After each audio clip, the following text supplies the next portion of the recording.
છો શિનોર સમાચાર ન્યૂઝ. હું છું એન્કર અર્પિતા પટેલ. હવે જોઈએ અગત્યના સમાચાર. ડભોઈમાં આગામી મોહરમના તહેવારને ધ્યાને રાખી ડભોઈ પોલીસ વિભાગ દ્વારા નગર અને તાલુકાની શાંતિ અને સલામતીના ભાગરૂપે શાંતિ સમિતિની બેઠક યોજવામાં આવી, જેમાં હિન્દુ મુસ્લિમ આગેવાનો મોટી સંખ્યામાં હાજર હતા. તાજિયાના વિસર્જન અને મોહરમ કતલની રાતને લઈ રૂટ તેમજ વિવિધ માર્ગદર્શન પીઆઈ કે જે ઝાલા દ્વારા આપવામાં આવ્યું હતું.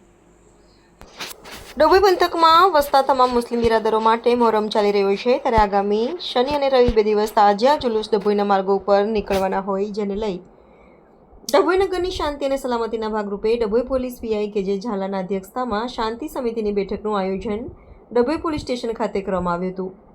આ પ્રસંગે નગરના હિન્દુ મુસ્લિમ આગેવાનો શશિકાંત પટેલ, વકીલ અશ્વિનભાઈ પટેલ, બીરેન શાહ, યાકુબભાઈ ઘાજી, મજૂરભાઈ, નૂર મોહમ્મદ, મૌડાવાલા સહિત આગેવાનો ઉપસ્થિત રહ્યા હતા. આગામી તાજિયા જુલુસને લઈ વિવિધ આયોજન કરવામાં આવ્યા હતા અને પીઆઈ દ્વારા માર્ગદર્શન અપાયું હતું. આ તમામ પીએસઆઈ અને પોલીસ સ્ટાફ પણ હાજર હતો. રિપોર્ટર મિત માછી, શિનોર સમાચાર ન્યૂઝ, ડભોઈ.